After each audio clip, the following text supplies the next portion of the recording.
Shalom jemaat yang saya kasih dalam Tuhan Yesus Kristus. Tidak terasa kita sudah ada di bulan Oktober. Ya, waktu berjalan cepat sekali melewati masa pandemi 1,5 tahun lebih. Kalau kita masih ada sebagaimana kita ada, itu semua karena kasih karunia Tuhan. Mari jemaat yang saya kasih dalam Tuhan Yesus, buka hatimu, arahkan hatimu kepada Tuhan. Kita angkat penyembahan kepada Tuhan. Oh Rabba Syakaralaba Takaralaba Yaralaba. Oh Rabba Yaraba Syakaralaba Takaralaba Yaralaba Yaralaba. Tuhan, urapi setiap kami, urapi umatmu di rumah-rumah, dimanapun mereka berada. Tuhan, urapi mereka yang beribadah. Oh Tuhan, kalau ada di antara umatmu atau pengerja yang sudah beribadah di tempat ibadah di gereja, ataupun mereka masih di rumah-rumah, Tuhan, Engkau mengurapi kami. Biar mata hati kami terang untuk memandang kepadamu. Berikan telinga seorang murid, jamah hati kami itu siap diubahkan oleh firman. Urapi hamba-Mu secara khusus. Engkau menaruh setiap perkataan dalam mulut bibir hamba-Mu itu disampaikan. Berdaulatlah atas setiap kami. Di dalam nama Tuhan Yesus kami berdoa. Haleluya. Amin. Amin. Jemaat yang dikasihi Tuhan, kalau boleh saya berikan judul pesan masuki bulan Oktober ini adalah bagaimana kita membangun rumah masa depan kita. Kalau berkata rumah masa depan bukan di bumi, tapi pada kekekalan. Dan saya berdoa setiap kita sungguh-sungguh mau membangun rumah masa depan kita dalam kekekalan itu di surga. Yang mau katakan amin. Itu doa saya. Semua kita masuk surga. Membangunnya itu bukan nanti, membangunnya sekarang. Sekarang waktu kita di bumi, kita sedang membangun apa yang Tuhan mau saudara dan saya kerjakan untuk memuliakan Tuhan dan mempersiapkan hidup kita pada kekekalan. Menurut kalender orang Ibrani, maka sejak tanggal 8 September bulan yang lalu, kita tuh memasuki tahun yang disebut 5782. Atau biasanya lebih singkat mereka mengucapkan dua angka terakhir, yaitu tahun Pei Bet. Pei itu 80, Bet itu 2. Tahun Pei ini kita memasuki dekade. Pei ini artinya mulut. Karena itu menjadi peringatan untuk kita semua, perhatikan hari-hari ini perkataan kita. Mulut ini perhatikan. Supaya apa yang keluar dari mulut selalu memuliakan Tuhan. Karena ini sangat berkaitan dengan apa yang saudara dan saya sedang bangun. Kita ada di tahun integritas. Apa yang kita ucapkan biar selaras dengan apa yang kita lakukan atau perbuat. Saudara, kita ada di dekade P ini. Perhatikan. Nah, angka 2 itu artinya bet dalam bahasa Ibrani yang berarti rumah. Jadi kita nih hari ini sedang membangun rumah rohani kita. Bagaimana kita membangunnya? Perkataan kita menentukan. Saudara dikasihi Tuhan, mari biar mulut ini selalu dipakai untuk memuliakan Tuhan. Bolehkah kita arahkan hati kita kepada Tuhan, nyanyikan pujian ini. Mulutku penuh dengan pujian kepadamu ya Yesus Tuhan. Sepanjang hari ku beri penghormatan kepadamu ya Allahku. Sekali lagi nyanyikan. Mulutku penuh dengan pujian kepadamu ya Yesus Tuhan. Sepanjang hari ku beri penghormatan kepadamu ya Allahku. Kepadamu ya Allahku. Kepadamu ya Allahku.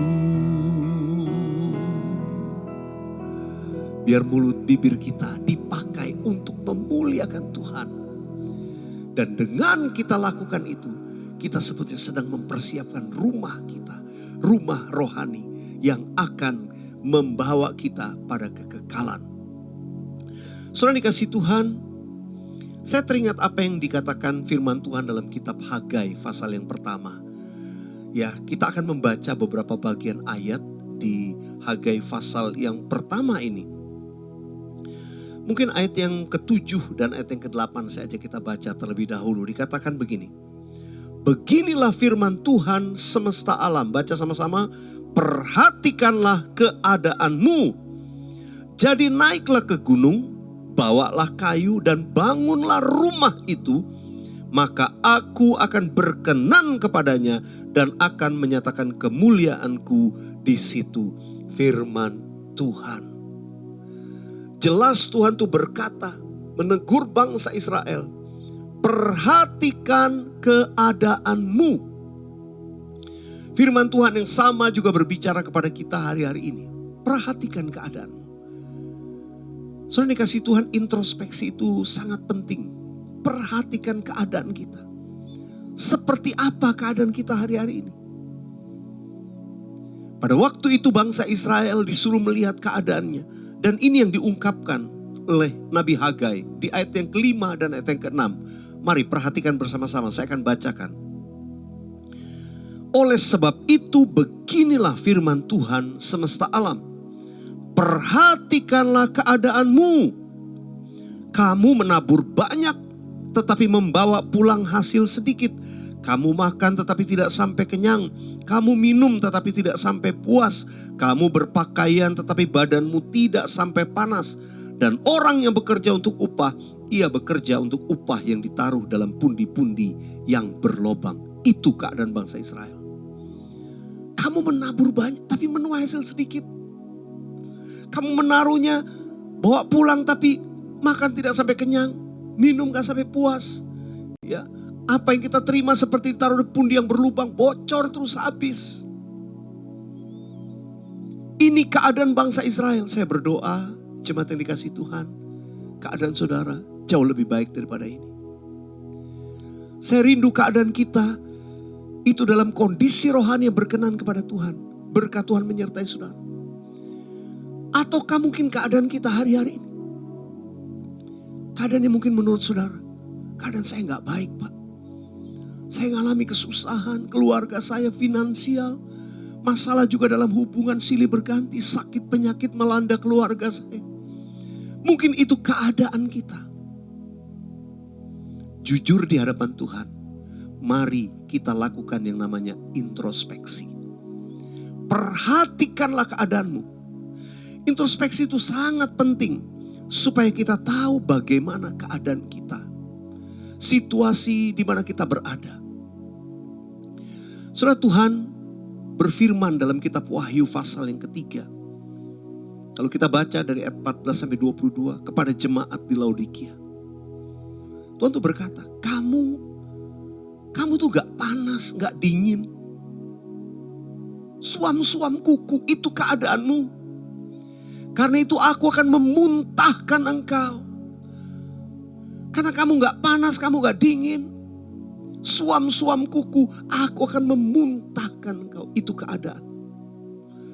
Tuhan berkata, karena itu bertobatlah, bertobatlah. Saudara, introspeksi sangat penting. Untuk kita melihat, tahu keadaan kita. Kalau Tuhan menegur kita, ayo kita cepat bertobat. Perintah Tuhan yang pertama hari ini buat kita. Perhatikanlah keadaanmu. Garis bawah ini. Dan mari kita dengan jujur melihat keadaan kita. Bagaimana keadaan kita? Apakah yang sudah rindukan sejak beberapa bulan lalu atau sejak tahun lalu? Itu sudah terjadi atau mengalami kemunduran. Mungkin karena pandemi keadaan kita seperti stagnasi. Atau malah menurun. Atau mungkin banyak di antara kita yang mengalami keadaan yang rugi. Terus berkepanjangan. Kalau keadaan-keadaan itu tiba-tiba membuat kita ngeh. Ya istilah saya ngeh. Kita sadar. Firman Tuhan berkata, perhatikan keadaan. Ya Tuhan, saya mau introspeksi. Saya mau lihat keadaan saya. Ampuni saya, ampuni. Itu tindakan sikap yang harus kita lakukan. Setelah kita memperhatikan keadaan kita. Yang kedua dikatakan di ayat yang tadi. Jadi setelah kamu perhatikan keadaanmu. Di Hagai 1 ayat yang ke-8. Jadi naiklah ke gunung. Bawalah kayu dan bangunlah rumah itu. Maka aku akan berkenan kepadanya dan akan menyatakan kemuliaanku di situ, firman Tuhan. Yang pertama tadi, perhatikan keadaanmu. Yang kedua, apa yang harus kita lakukan? Ayat tadi berkata, naiklah ke gunung.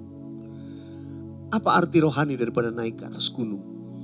Itu berbicara tentang tadi pertama, pertobatan. Yang kedua, naik ke atas gunung itu berbicara tindakan nyata untuk menguduskan diri kita. Pertobatan ada satu sisi, kita menyesali apa yang kita buat, minta ampun di hadapan Tuhan. Tapi kemudian lakukan satu tindakan nyata. Dalam kitab Mazmur dikatakan, siapakah yang boleh naik ke atas gunung Tuhan? Siapakah yang boleh berdiri di atas tempatnya yang suci?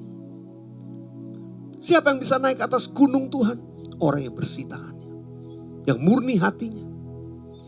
Hari-hari ini mari kita belajar merendahkan diri di hadapan Tuhan. Kalau Tuhan ingatkan sesuatu hal dalam hidup kita, kita salah.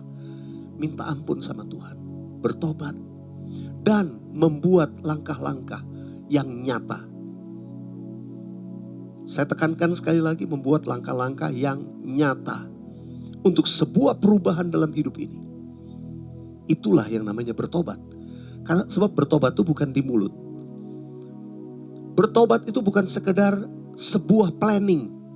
Yang namanya pertobatan adalah sebuah tindakan. Hari ini ketika engkau mendengarkan firman Tuhan. Dan Tuhan ingatkan akan hal-hal yang perlu kita perbaiki. Perlu kita rubah. Segera kita lakukan. Yang mau katakan amin. Itu hal yang kedua. Yang ketiga dikatakan apa yang harus dilakukan. Yang ketiga, bawalah kayu.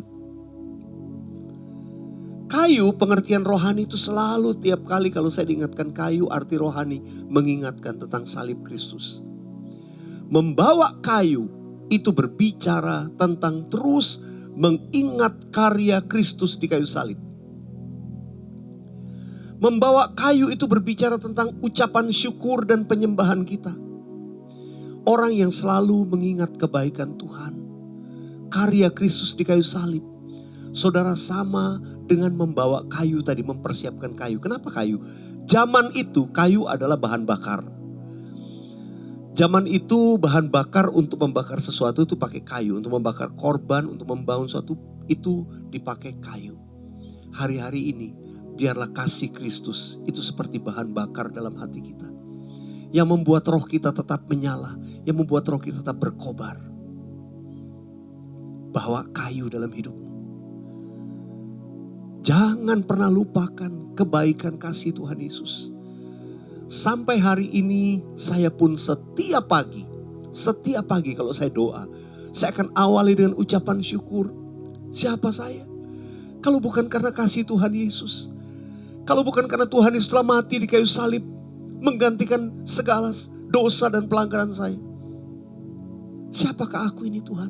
Itu selalu saya ingat. Dan tiap kali mengingat kasih Tuhan, saya merendahkan diri. Saya merasakan Tuhan Engkau sangat mengasihi. Dan saya percaya kondisi rohani yang demikian yang Tuhan sukai dalam hidup Anda dan saya. Selalu bawa kayu itu. Waktu kita naik ke atas gunung Tuhan. Dalam pertobatan kita dibawa dalam level rohani makin tinggi. Bawa dengan ucapan syukur, penyembahan. Selalu ingat pengorbanan Kristus di kayu salib. Dari situ kita bisa memuji, menyembah Tuhan. Mengucap syukur itu seperti bahan bakar untuk roh kita tetap bernyala. Mengucap syukur. Kalau saudara lemah, saudara khawatir, keadaan yang sukar engkau alami, ngucap syukur. Pastor gak mudah mengucap syukur, memang. Tapi mengucap syukurlah.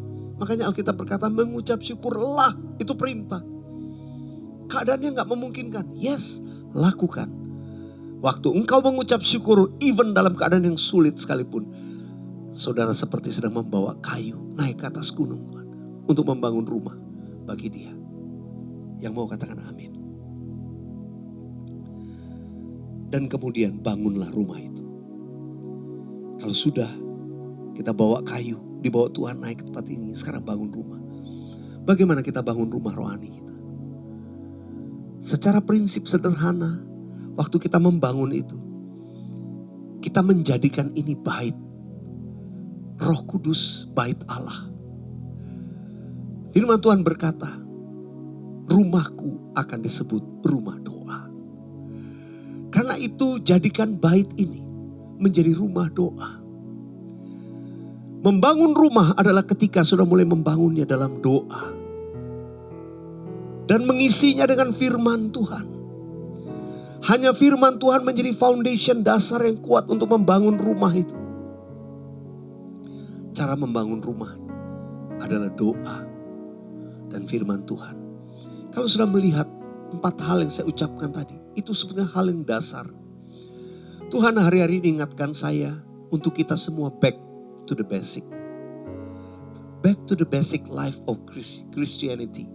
Kembali ke dasar kehidupan kekristenan kita. Perhatikan keadaanmu. Perhatikan. Apakah saudara masih saat teduh sampai hari ini? Perhatikan keadaanmu. Masih suka baca Alkitab sampai hari ini, tiap hari? Perhatikan keadaanmu. Masih suka doa? Perhatikan keadaanmu. Apakah kalau ibadah kita gak ada gairah lagi, cuma nonton? Nyembah gak bisa. Lalu kita menyalahkan situasi, habis pandemi sih. Kalau nonton virtual masa gak bisa nyembah. Itu pilihan. Sebab menyembah itu bukan karena orang lain. Menyembah itu karena hati kita yang benar di hadapan Tuhan. Perhatikanlah keadaanmu. Bangun rumah rohani terlebih dahulu. Maka nanti Tuhan bilang, aku akan berkati engkau. Jangan mau dikuasai oleh kekhawatiran hidup. Jangan mau dikuasai oleh keadaan sekitar. Berita-berita membuat kita khawatir, ketakutan. Jangan dikuasai itu. Fokus kepada bangun rumah rohani kita. Sebab inilah rumah yang dipersiapkan sementara sudah bangun rumah rohanimu. Pada waktu yang sama, rumahmu di surga sedang dipersiapkan. Waktu kita terus melakukan kehendak Tuhan, berbagai hal yang Tuhan mau kita lakukan, memberitakan Injil, menolong orang, menabur untuk orang-orang, melakukan pekerjaan Tuhan. Kita semakin membangun manusia rohani kita, tapi di surga rumah masa depan kita terus dibangun. Yang mau katakan amin. Buka hati kita, katakan bersama-sama saya. Jadikan aku Tuhan rumah doamu, agar semua suku bangsa datang menyembahmu. Jadikan aku Tuhan rumah doamu, agar semua suku bangsa datang menyembahmu.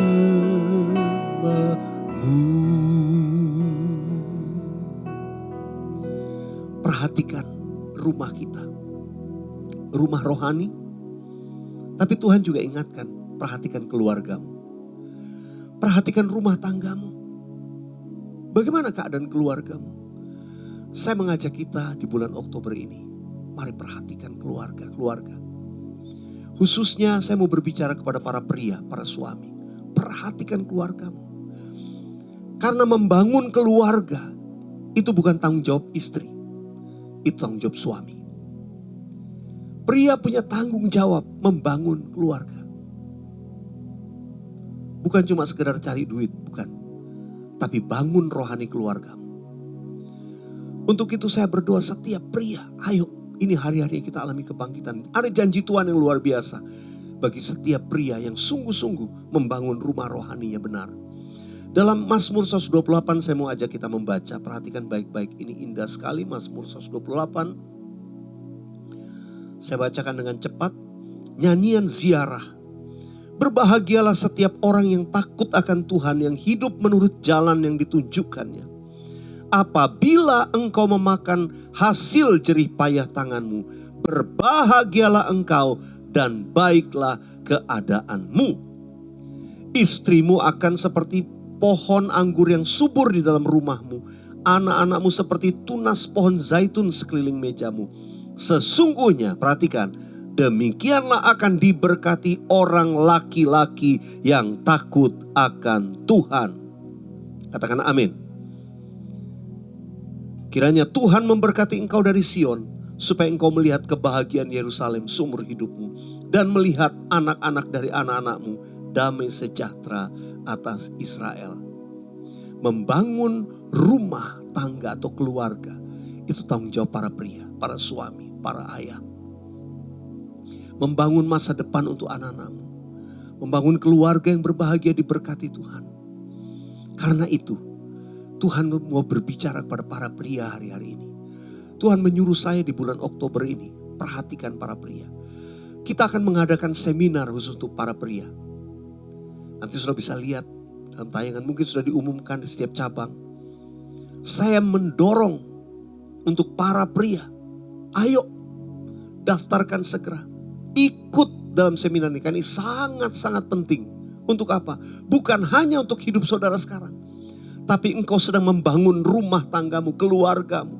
Engkau sedang membangun rumah untuk masa depanmu. Tapi juga engkau sedang menyiapkan masa depan, yaitu anak-anak yang takut akan Tuhan. Saya pernah sampaikan kepada saudara, menurut survei, kalau satu keluarga itu, istrinya sungguh-sungguh takut akan Tuhan, tapi suaminya enggak. Menurut survei, itu 30% hanya dari keturunannya. Itu akan sungguh-sungguh dengan Tuhan. Itu kalau istrinya yang sungguh-sungguh, suaminya enggak. Tapi kalau suaminya yang sungguh-sungguh, istrinya mungkin enggak, biasa-biasa saja. Itu 70% dari keturunannya, itu akan dipakai Tuhan. Tapi kalau dua-duanya, suami dan istri, takut akan Tuhan, hidup benar, 100% dari keturunannya, itu akan dipakai Tuhan. Akan sungguh-sungguh juga dengan Tuhan. Saudara, karena itu saya ajak, ini pria nilainya sangat tinggi untuk menentukan masa depan. Saya tidak melihat untuk yang sekarang, tapi mata saya coba menjauh, melihat ke depan. 5, 10 tahun, 15 tahun ke depan, generasi apa yang kita siapkan? Apakah menyiapkan generasi itu tugas sekolahan? No. Apakah menyiapkan generasi itu hanya tugas daripada guru-guru sekolah minggu?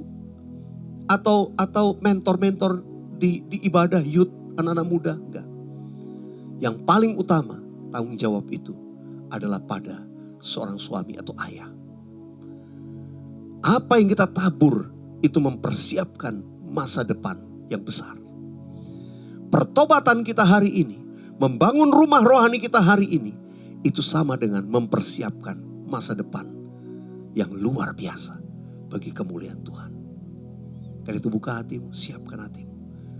Ayo saya mengajak para pria, ini kebangkitan. Ini bulan di mana engkau akan melihat, engkau hidupmu akan mengubah sejarah keluargamu. Engkau akan mengubah sejarah masa depan keluargamu. Karena sebuah tindakan di bulan Oktober untuk merendahkan diri dan mau diubahkan Tuhan. Mari sekali lagi buka kedua tangan kita. Jadikan aku Tuhan, rumah doamu, agar semua suku bangsa datang menyembahmu. Nyanyikan. Jadikan aku Tuhan, rumah doamu,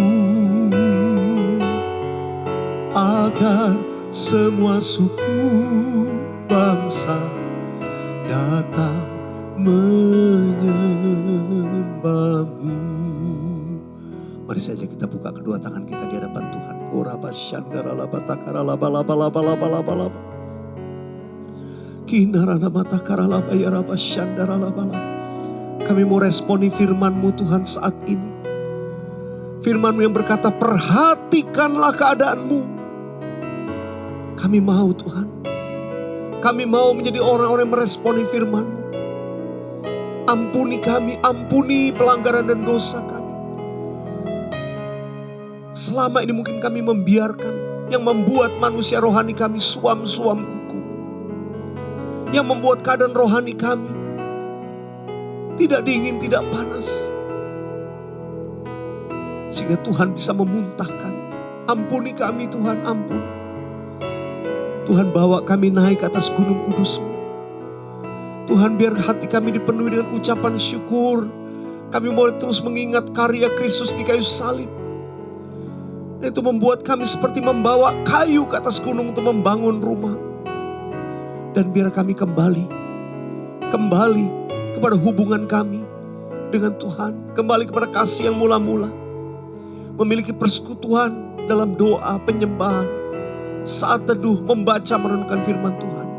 Bawa kami kembali. Dan buat kami membangun rumah rohani.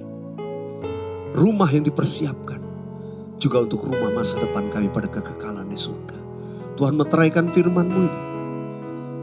Kau melawat setiap anak-anak-Mu di rumah-rumah. Dan biar firman ini termeterai. Hanya oleh kuasa di dalam nama Tuhan Yesus Kristus. Haleluya, haleluya. Amin, amin. Saudara dikasih Tuhan, kita akan masuk dalam perjamuan kudus. Dan nanti saya akan berdoa sekali lagi setelah perjamuan kudus. Siapkan roti dan anggur saudara. Perjamuan kudus adalah perjamuan Tuhan sendiri. Dan setiap kali kita melakukan perjamuan kudus, kita selalu diingatkan. Kita selalu diingatkan akan pengorbanan Kristus di kayu salib. Tadi saya sudah sampaikan kepada saudara. Untuk kita terus merenungkan dan mengingat kasih Kristus yang sudah menebus kita. Karena itu mari kita lakukan perjamuan kudus dengan cara yang benar. Kita tadi sudah merendahkan diri, minta ampun di hadapan Tuhan. Akui kalau ada dosa pelanggaran, jangan menyimpan dosa. Mari sudah dikasih Tuhan di rumah-rumah, persiapkan perjamuan kudus saudara. Roti dan anggur sebagaimana arahan yang sudah diberikan. Saya mau kita melakukan perjamuan kudus itu dengan cara yang benar. Artinya bukan hanya dengan keadaan kita yang benar, tapi kita lakukan dengan iman. Dengan cara yang benar artinya kita lakukan dengan iman. Bahwa kita melihat ini bukan sekedar roti biasa, tapi ini adalah tubuh Kristus. Kita nggak melihat ini anggur biasa atau minuman biasa, tapi ini adalah darah Yesus. Iman saudara dan saya merubah itu. Dan ketika kita makan dan minum dengan iman, itu yang membawa berkat, blessing, dan mujizat atas kehidupan kita. Mari tundukkan kepala sekali lagi. Tuhan, layakkan kami untuk masuk dalam perjamuan kudus. Kau memberkati setiap umat-Mu dimanapun kami berada saat ini. Pengurapan itu yang telah menuntun kami untuk mengerti kebenaran, itu juga akan membangkitkan iman kami. Membuat kami berjalan dalam kuasa Roh-Mu. Dan melakukan perjamuan kudus dengan iman. Dan itulah akan mendatangkan mujizat atas kehidupan kami dan keluarga kami. Kami akan masuk dalam perjamuan kudus dengan hati penuh ucapan syukur. Terpujilah Tuhan, haleluya, haleluya. Oraba syakara laba-laba. Mari saudara dikasih Tuhan, siapkan roti di tempat saudara masing-masing.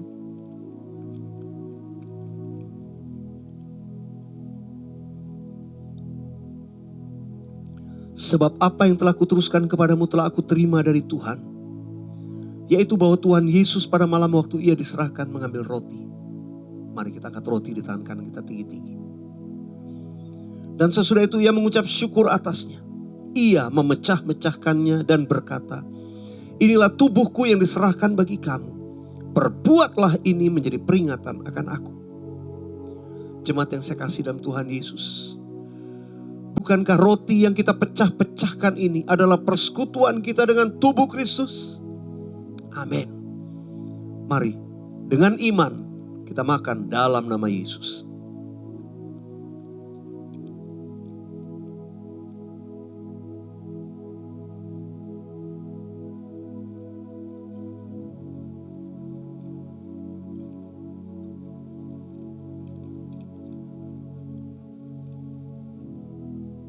Mari kita siapkan anggur atau minuman berwarna di sebelah tangan kanan kita. Kita angkat tinggi-tinggi, saudara. Demikian juga Yesus mengambil cawan sesudah makan, lalu ia berkata, cawan ini adalah perjanjian baru yang dimeteraikan oleh darahku. Perbuatlah ini setiap kali kamu meminumnya menjadi peringatan akan aku. Jemaat yang dikasihi Tuhan, bukankah cawan pengucapan syukur yang atasnya kita ucapkan syukur ini adalah persekutuan kita dengan darah Yesus? Amin. Mari sama-sama kita minum dengan iman dalam nama Yesus.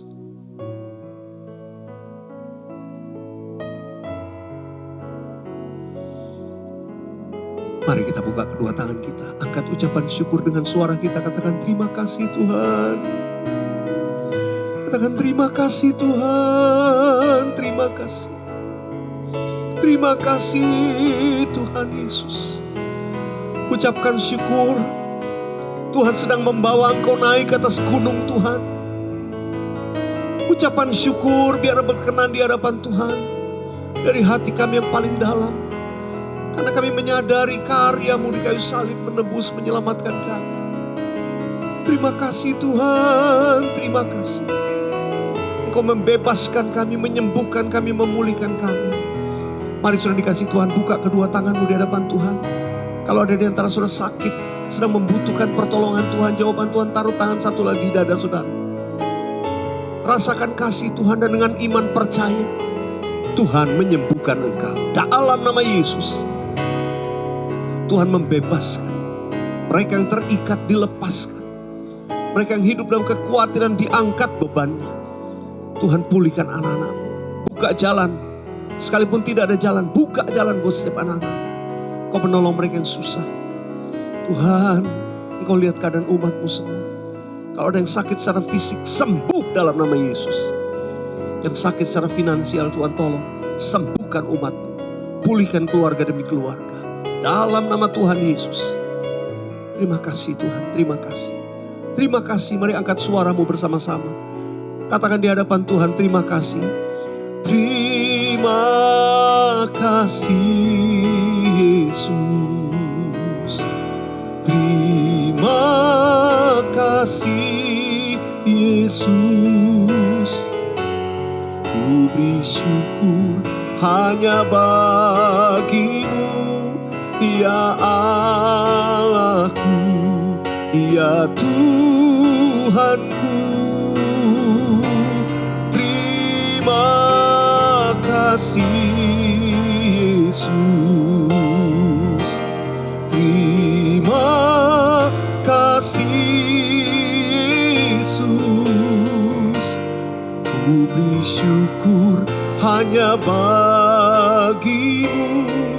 Terima kasih Yesus. Ku beri syukur Tuhan. Ku beri syukur hanya bagi-Mu. Terima kasih Yesus.